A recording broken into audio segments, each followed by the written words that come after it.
नमस्कार साथियों, स्वागत करते हैं आईएएस पीसीएस वॉरियर्स में।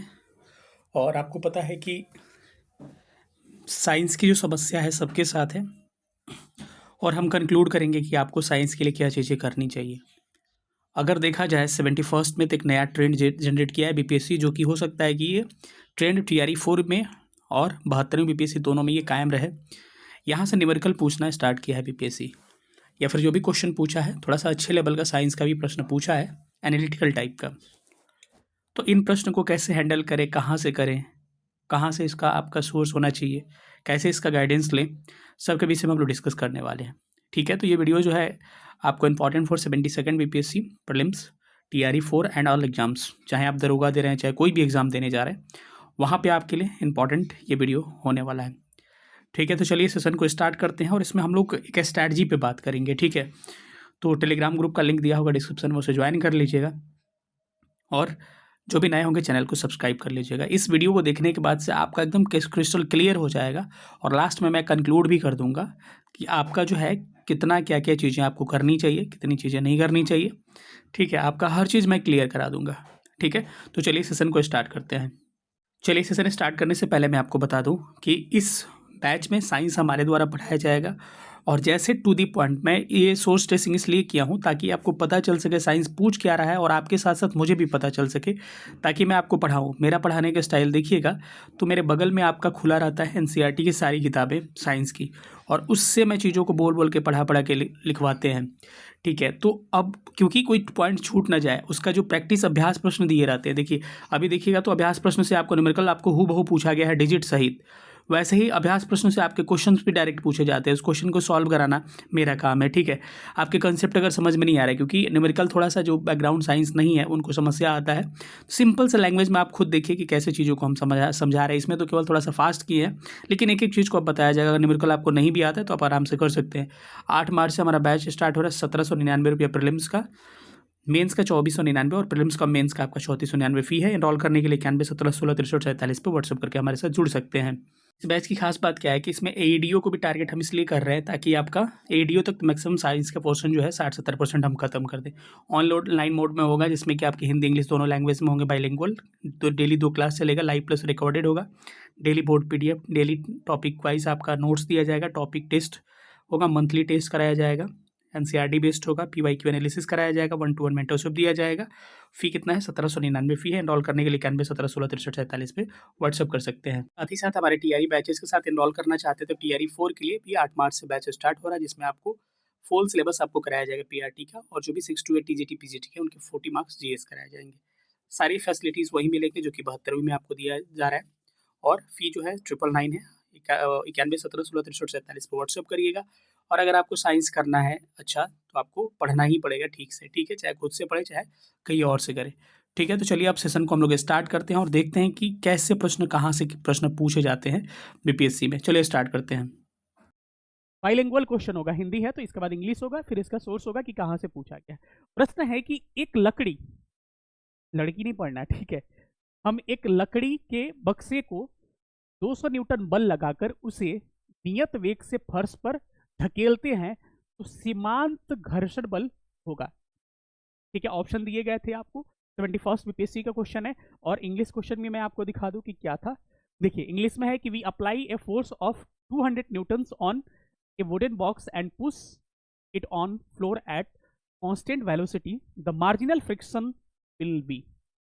मार्जिनल फ्रिक्शन इसका कितना होगा? तो जो बेसिक पढ़े होंगे उनको पता होगा ये कहां से पूछा गया है। 9th क्लास के एनसीईआरटी से प्रश्न पूछा गया है। और 9th क्लास के एनसीईआरटी का एक चैप्टर होगा चैप्टर नंबर 8। अलग अलग जो एडिशन होगा उसमें अलग अलग चैप्टर्स हो सकते हैं, लेकिन मैं चैप्टर का नाम बता दूं, force and laws of motion, बल और गति का नियम। देखिए मैं इसका सोर्स आपको दिखा रहा हूं, बहुत मेहनत लगा है। देखिए ये हूबहू एक्सरसाइज से प्रश्न पूछा गया है, सेम क्वेश्चन वही पूछ लिया गया है। आप जाके देखिएगा लॉज एंड मोशन, देखिएगा force and laws of motion, उसमें डायरेक्ट ये प्रश्न पूछा गया है। प्रश्न संख्या 10 जाके एक्सरसाइज चेक कर लीजिएगा कि using a horizontal force of 200 newton we ended to move a wooden cabinet across a floor at a constant velocity, what is the frictional force that will be exerted on the cabinet, पूछा गया है ना। तो देखिए इसका answer क्या हो जाएगा, थोड़ा सा आंसर पे भी जिक्र कर दे आपको।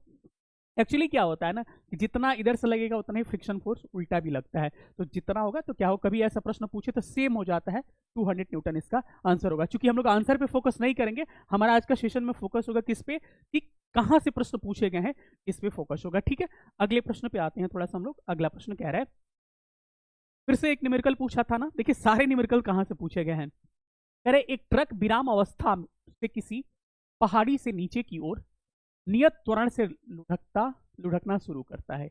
यह 20 सेकेंड में 400 मीटर की दूरी तय करता है। यदि ट्रक का द्रव्यमान मास जो है 7 टन है तो इस पर लगने वाला बल क्या होगा। इसको हम सॉल्व करके भी बता देंगे आपको, आसान प्रश्न है। लेकिन पहले मैं आपको दिखा दूं इंग्लिश में भी इस क्वेश्चन का। यहां पर आप देख सकते हैं कि ये truck starts from rest down A hill with A constant acceleration. It achieves 400 meters in 20 seconds. If the weight of the truck in 7 tons, then what will be the force acting on it? पूछा गया ना प्रश्न, देखिए same उसी chapter का, force laws in motion का same उसी chapter से ये प्रश्न पूछा गया है। जाके देख लीजिए question number 5। A truck starts from rest and rolls down a hill with a constant acceleration. It travel a distance of 400 meter in 20 seconds. Find its acceleration. Find force acting on it if its mass is 7 tons. और hint में दे दिया है 1 ton किसके बराबर होता है, 1000 KG के बराबर होता है। देखिए सेम, चलिए इसको सॉल्व भी कर दें, थोड़ा सा सॉल्व भी करते चले। देखिए इसमें क्वेश्चन में कुछ था नहीं, आपने एक पढ़ा होगा, कंसेप्ट पढ़ा होगा क्या, एस बराबर UT plus half A T square, पढ़ा है ना, सबने पढ़ा होगा। कहते हैं गति के समीकरण यार, ठीक है। तो यहां पर आप देखिएगा तो यहां पर क्या दिया गया है, इस डिस्प्लेसमेंट कितना दिया गया है, 400 मीटर दिया गया है। टाइम कितना दिया गया है, 20 सेकेंड दिया गया है। वेट कितना दिया गया है, वेट 60 टन दिया गया है। ठीक है, तो अब यहां से हमको निकालना है, तो सबसे पहले रिक्वायरमेंट क्या होगा, देखिए यहाँ पे एक्चुअल हमारा काम क्या होगा, फोर्स निकालना है ना, मास इंटू एक्सेलरेशन चाहिए। मास तो 7 टन दिया गया है, लेकिन एक्सेलरेशन हमको फाइंड करना है। देखिए हमको क्या चाहिए, what will the force acting on it, इसमें कितना बल काम कर रहा है, तो बल निकालना है। बल बराबर क्या होता है भाई, द्रव्यमान गुणे त्वरण। तो द्रव्यमान तो दिया है ना 7 टन, लेकिन हमको त्वरण चाहिए, और ये जो भी लांग लपेट दिया गया सब त्वरण निकालने के लिए दिया गया है। देखिए स्टार्ट हो रहा है 0 से, तो क्या हो जाएगा, इसका u की वैल्यू 0 हो जाती है, रेस्ट मोशन में स्टार्टिंग में होगा। तो s बराबर 400 बराबर u t 0, 20 गुणा करिएगा, हाफ a और t कितना है 20 का s। ठीक है, 400 बराबर क्या हो जाएगा, ये तो 0 हो जाएगा, खत्म करिए ना, 400 a हो जाएगा।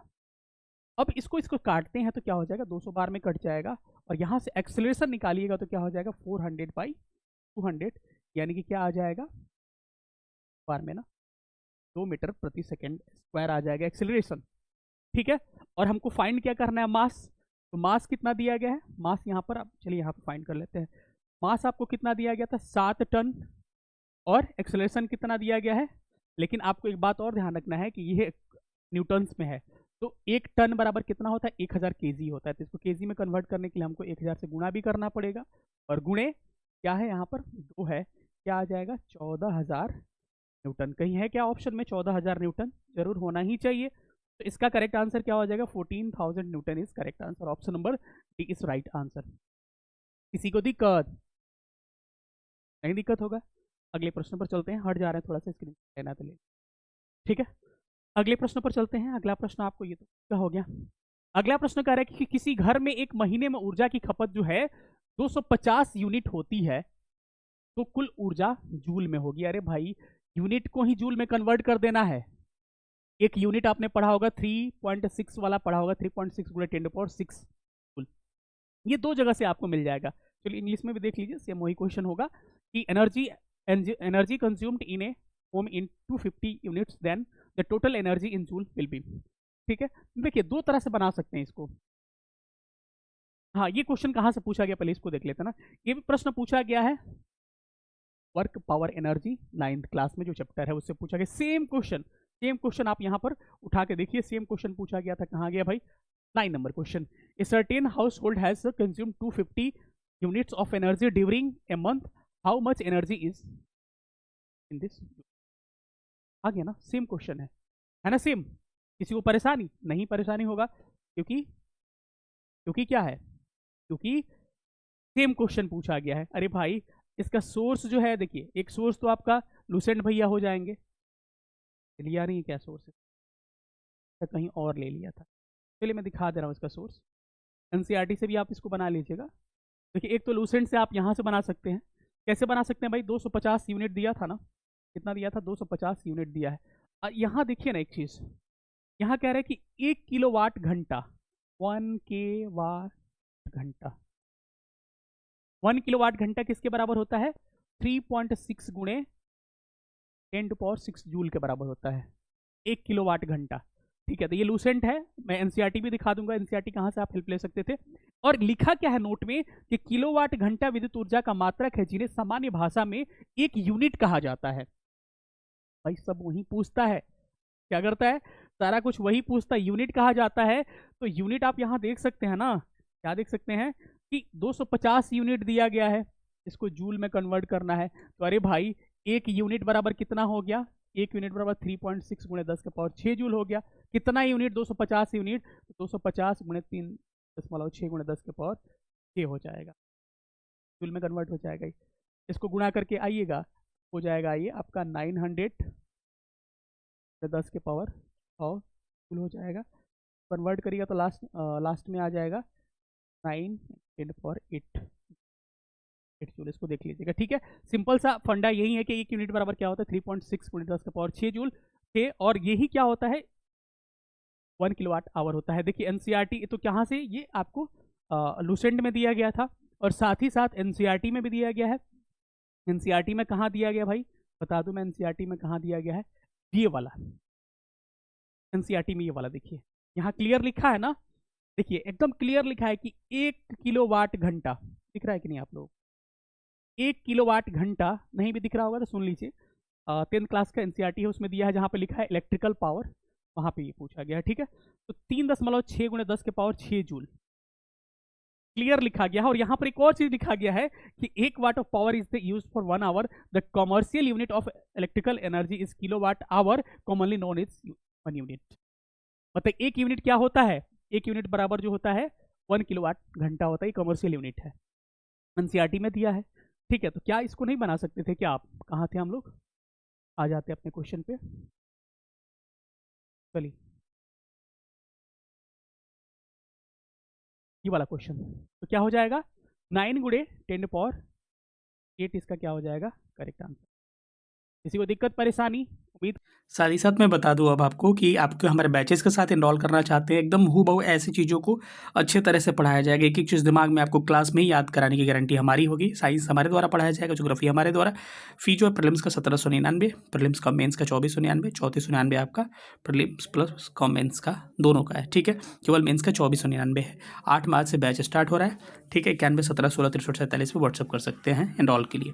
फीचर्स आप देख पा रहे होंगे, इसमें आपको ऑनलाइन मोड में classes, 2 class daily, live plus recorded classes, daily board PDF, topic wise notes, topic wise test, monthly test NCERT based होना चाहिए, पीवाईक्यू जो है एनालिसिस 1-to-1 मेंटरशिप, फी कितना 1799। इस दिए गए नंबर पे आप क्या करें, हमसे संपर्क कर सकते हैं। चलिए, अगर टीआरई बैचेस के साथ एनरोल करना चाहते हैं, सेम फैसिलिटीज सारे दिए जाएंगे। भी 8 मार्च से स्टार्ट हो रहा है, एनरोलमेंट आपका 999 में होगा। इस नंबर पे संपर्क कर सकते हैं, जिसमें पीआरटी के full syllabus including math, reasoning और 40 मार्क्स जीएस जो है 6 to 8 पीजीटी टीजीटी कराए जाएंगे। ठीक है, 91 17 16 63 47 पर व्हाट्सअप करके हमारे साथ एनरोल कर सकते हैं। उम्मीद कर रहे किसी को दिक्कत कोई परेशानी नहीं हो रही होगी। अगले प्रश्न पर चलते हैं। अगला प्रश्न इंग्लिश हो गया, ये हो गया। अगला प्रश्न, किस माध्यम में ध्वनि की चाल अधिकतम होती है। इंग्लिश में देखिएगा तो क्या हो जाएगा, in which medium the speed of sound is maximum. नहीं पता है, सॉलिड में ज़्यादा होता है भाई। चलिए इसके लिए भी सोर्स देख लीजिए, देख लीजिए सोर्स एनसीईआरटी है, साउंड वाला चैप्टर है। और यहाँ पे देखिए स्टील का जो है, जो ऑप्शन दिया गया है स्टील का है 5960, उसमें सॉलिड स्टील ही था। तो आप यहाँ से देखते हैं लूसेंट में भी मिल जाएगा, जो लूसेंट में भी रहेगा यहाँ पे भी रहेगा, मैं बोलता चलूँगा ये लूसेंट में भी मिल जाएगा, और एनसीईआरटी क्लास 9th में भी मिल जाएगा। लिखना है तो लिखते चलिएगा, ठीक है। यहाँ से सॉल्व कर सकते थे, तो उसका करेक्ट आंसर क्या हो जाएगा, correct answer steel is right answer. Clear सबको।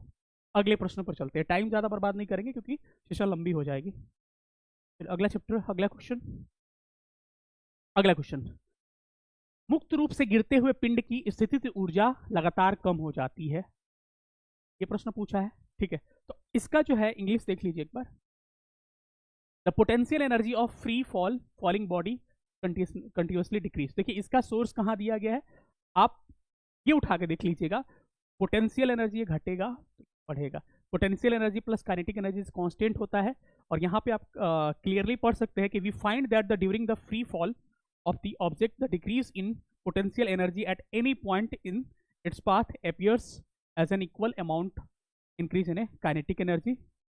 Here the effect of air resistance on the motion of the object has been ignored. There is thus the continuous transformation. यहाँ से आप देख सकते हैं, आपको यहाँ मिल जाएगा, ठीक है। चलिए अगले क्वेश्चन पर चलते हैं। अगला क्वेश्चन है कि निम्नलिखित में से कौन सा पद जो है विद्युत परिपथ में विद्युत शक्ति को निरूपित करता है, ठीक है। इंग्लिश देख लीजिए इसका। कह रहा है कि which term in the following does not denote the electrical power in electric circuit. ऐसा कौन सा पद डिनोट नहीं करता है? अरे भाई दो जगह है, एक तो उसके इसमें भी दिया गया है, क्या दिख रहा है, यहाँ आगे भी कहीं दिया गया है, ये भी गया था कहीं पे। चलिए 10th क्लास इलेक्ट्रिकल पावर जहाँ दिखा रहे थे आपको इलेक्ट्रिसिटी वाले में, क्या दिया गया है, VI दिया गया है, पावर बराबर, पावर ही तो पूछा ना, I² R दिया गया है, VA² R दिया गया है, तो 3 दिया गया है, कौन नहीं दिया गया है, डायरेक्ट प्रश्न पूछा जाता है NCERT से भाई। I² R दिया गया है, VI दिया गया है, VA² R दिया गया है, IR² नहीं होता। क्लियर सबको, यही होता है NCERT। अभी तक क्या सीख मिला कि 9th 10th क्लास के NCERT से मैक्सिमम प्रश्न पूछे गए हैं इस बार, ठीक है। चलिए अगले क्वेश्चन पर चलते हैं। अगला प्रश्न कह रहा है कि उपकरणों को विद्युत आघात से बचाने की वाली युक्ति क्या है। इंग्लिश देखिए इसका। What is the device to protect equipments from the electric shocks, ठीक है। तो सबको पता है इसका आंसर तो फ्यूज ही हो जाएगा, ठीक है। लेकिन इसका सोर्स दिखाने की जरूरत नहीं है, लेकिन देख लीजिए आपको मन होगा तो। आप देख सकते हैं जो मैग्नेटिक वाला लास्ट चैप्टर है इलेक्ट्रिसिटी के बाद 10th क्लास में, उसमें क्लियर लिखा गया है fuse is the most important safety device used the protecting the circuit due to short circuit overloading of the। दिया गया ना, ये कहाँ है मैं बता दे रहा हूँ, सब दे रहा हूँ। 10th क्लास की NCERT मैग्नेट वाला चैप्टर इलेक्ट्रिसिटी के बाद जो है, और उसका समरी। ऐसा नहीं है कि भाई फांकी मार रहे हैं सर, कहाँ से ऐसी बोलते जा रहे हैं, कुछ भी ला दिए हैं, ऐसा नहीं है, जाके मिला लीजिएगा आप, ठीक है। ये लूसेंट में भी मैं बता दूं, घबराने की जरूरत नहीं है, लूसेंट में भी मिल जाएगा आप। चलिए कह रहे कि ऑक्टेन रेटिंग बढ़ाने के लिए किस यौगिक का उपयोग किया जाता है। एंटी नॉकिंग की बात कर रहे हैं। कह रहे which compound is used to increase the octane rating. आपको पता ही होगा, टेट्रा प्लेट जो होता है इसका करेक्ट आंसर हो जाएगा। और ये कहाँ मिल जाएगा आपको, आप देख लीजिए, NCERT नहीं, ये लूसेंट है, है, सबको पता है। हिंदी में क्या लिखा है, ऑब्स्ट्रोटन नॉकिंग, ठीक है। आप यहाँ पर देख सकते हैं, यहाँ से पढ़िए।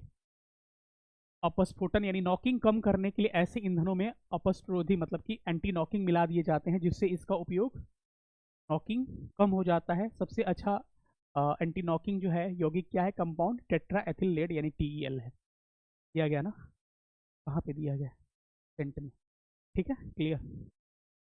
चलिए मेरे भाई अगले पे चलते हैं। पौधों में जाइलम जो है निम्नलिखित में से किसके लिए जिम्मेदार है, ठीक है। सबको पता है कि xylem in A plants is responsible for the following function, transport of water and dissolve minerals. कहिएगा तो इसका भी सोर्स दिखा देंगे, लेकिन इसको दिखाने की कोई ज़रूरत है नहीं। ये तो लूसेंट में भी है, कहाँ पे है, लूसेंट में भी है, कहाँ पे मैं लिखते चल रहा हूँ, ठीक है। और कहाँ पे है, ये जो मैं लाया हूँ ये कहाँ पे है, 9th क्लास के NCERT है, जिसमें टिश्यूज वाला चैप्टर जो है उसमें दिया गया है। और 7th क्लास के NCERT भी एक बार चेक कर लीजिएगा, वहाँ पे भी दिया गया था, ठीक है, मैंने देखा। यहाँ पर आप आगे पढ़ सकते हैं कि इनके द्वारा क्या होता है, पानी और खनिज लवण का ऊर्ध्वाधर संवहन होता है, ठीक है। इस सब चैप्टर को थोड़ा ठीक से पढ़ लीजिएगा। लास्ट में कंक्लूजन निकालेंगे, सेशन छोड़ के नहीं जाना है। कंक्लूजन क्या निकालेंगे कि कहाँ से प्रश्न ज़्यादा पूछे गए हैं, हमको कहाँ पे फोकस करना चाहिए, ठीक है। फिर से मैं कह रहा हूँ कि अगर हमारे बैचेस के साथ इन्वॉल्व करना चाहते हैं तो 91171663 पे व्हाट्सअप करिएगा। यहाँ पर MCQ में कम समय में इतना धुआं उड़ा रहे हैं, हम ही साइंस पढ़ाते हैं, धुआं छुड़ा देते हैं, ठीक है ना। चलिए आम में हम जो भाग खाते हैं, आम का जो भी भाग खाते हैं आप लोग, मध्य फल भित्ति जिसे कहते हैं, the part which we eat in the mango क्या हो जाएगा, मेसोकार्प, जिसको मध्य फल भित्ति कहा जाता है। ऑलरेडी सेव का पूछा गया है, बीपीएससी ने नारियल का पूछ रखा है, ये कहाँ से है, लूसेंट देख लीजिए, चार्ट लूसेंट का बना हुआ है, जहां पर लिखा होगा आम, आम का खाने वाला भाग मध्य फल भित्ति। क्लियर? तो कहां से है ये, ठीक है। अगला, हार्मोन किसके द्वारा स्रावित होता है, ठीक है, हार्मोन आर सेक्रेटेड बाय क्या होगा, एंडोक्राइन ग्लैंड्स, ठीक है। कहां से, ये आपको 10th क्लास के एनसीईआरटी में भी मिल जाएगा, और ये लूसेंट में क्लियर दिया गया था, इसीलिए इसको जल्दी उठा लिए। आसान सा प्रश्न है, क्या इसके लिए हम ये करें, इंडोक्राइन ग्लैंड जहां दिया है, अंतःस्रावी तंत्र दिया है इंडोक्राइन ग्लैंड, यहाँ पे लिखा है कि यह नलिका युक्त जो है डक्ट ग्लैंड्स होती है, इससे एंजाइम का स्राव होता है, जैसे दुग्ध ग्रंथि, श्वेत ग्रंथि, अश्रु ग्रंथि, ये दिया है, ठीक है। अंतःस्रावी ग्रंथि यह नलिका विहीन होती है, और इंडोक्राइन यहाँ एक्सोक्राइन देखिएगा, थोड़ा सा देखिए, एक्सोक्राइन था ये, इंडोक्राइन ये है, ठीक है। इससे हार्मोन का स्राव होता है, किससे, एंडोक्राइन यानी कि अंतःस्रावी ग्रंथि से हार्मोन का स्राव होता है। मिल गया ना, दिक्कत परेशानी किसी को? अगले क्वेश्चन पर चलते हैं। अगला क्वेश्चन आपको दिख रहा होगा कि विलुप्त होने के खतरे में पड़ी प्रजातियां कहलाती है, ठीक है। इंग्लिश देखिएगा, the species which are in danger of existence क्या कहलाता है भाई, इंडेंजर्ड कहलाता है, लुप्त प्राय या संकटग्रस्त कहलाता है। इंडेंजर्ड कहाँ दिया गया, देख लीजिए, ये दिया गया है 8th क्लास की एनसीईआरटी जो है, बाघ बना के दिया गया है, बाघ, हिरण वगैरह, उसमें दिया गया है जंतु जिसकी संख्या निर्धारित स्तर से कम होती जाती है, क्या, संकटपन्न जंतु, यानी इंग्लिश में देखिएगा तो इंडेंजर्ड स्पीसीज कहलाते हैं। अगला क्वेश्चन है कि निम्नलिखित में से कौन सी खरीफ फसल है, क्या आप इसके दिखाने की क्या जरूरत, ज्योग्राफी में मिलेगा, लूसेंट में मिलेगा, हर जगह मिल जाएगा ये खरीफ का फसल, ये गन्ना, ये दिखाने की क्या जरूरत है, ठीक है। इंग्लिश में है कि which of the following is the kharif crops, ठीक है, क्या हो जाएगा, शुगर केन। अगला प्रश्न है जिसमें कह रहा है कि ओजोन डे सेलिब्रेटेड बाय, क्या बताने की जरूरत है, 16 सितंबर, इंपॉर्टेंट प्रश्न नहीं है ये। तो अब हम इसका क्या निकालते हैं, इसका कंक्लूजन निकालते हैं। कंक्लूजन क्या निकालेंगे, कंक्लूजन ये निकालेंगे कि प्रश्न पूछा कहां से गया है, ठीक है। चलिए आप कंक्लूड करते हैं। अगर देखा जाए ना, आपको फोकस क्या करना है, एनसीईआरटी पे फोकस करना है। मैं उस दिन भी बताया था सोर्स 6 से 10, लेकिन स्पेशल फोकस इस पे करना है 9th 10th एनसीईआरटी पे, चार्ट जाना है इसको एकदम, पहला सोर्स। एक बात और ध्यान दीजिएगा, 4-5 प्रश्न जो है 11-12 एनसीईआरटी से भी पूछे गए, लेकिन इतना के लिए 3-4 प्रश्न के लिए उतना भागिएगा तो फिर दिक्कत हो जाएगा, तो इसीलिए उसको देखने की जरूरत है, मैं उसको लाया ही नहीं, क्योंकि 11-12 का सोर्स है तो मैं छोड़ दिया उसको, ठीक है। बाकी इतना ही बना लीजिएगा तो बहुत है आपका, 9-10 से पूछा गया है। दूसरा चीज, लूसेंट जो जीके वाला है ना, उसको पढ़ लीजिएगा, और बहुत सारे क्वेश्चन इसमें घटना चक्र में भी थे, जैसे जूल वाला क्वेश्चन हो गया, एंटी नॉकिंग वाला क्वेश्चन हो गया, जाइलम फ्लोएम वाला क्वेश्चन हो गया, ये सारा थे। तो एनसीईआरटी 6 to 10, लूसेंट, घटना चक्र सफिशिएंट। और हम जो पढ़ाएंगे साइंस, एनसीईआरटी इंक्लूड करके जो पढ़े होंगे पहले, पूरा एनसीईआरटी बोलेगा, हमारा एग्जाम्पल भी बोलेगा। हम बक्सा यहाँ रखेंगे, कहेंगे बक्सा को खसका रहे हैं, बक्सा को ढकेल रहे हैं, तो समझिए कि हम नहीं, एनसीईआरटी बोल रहा है, ठीक है। बात का ध्यान रखना है आपको, ठीक है। कैसा लगा सेशन जरूर बताइएगा, क्या इस तरह की सेशन की और जरूरत है आपको, किस सब्जेक्ट की जरूरत है जरूर बताइएगा। मिलेंगे किसी अगले सेशन में, तब तक अपना ख्याल रखिएगा। सेशन देखने में बहुत बहुत धन्यवाद, थैंक यू सो मच, जय Hind, love you all, her her Mahadev.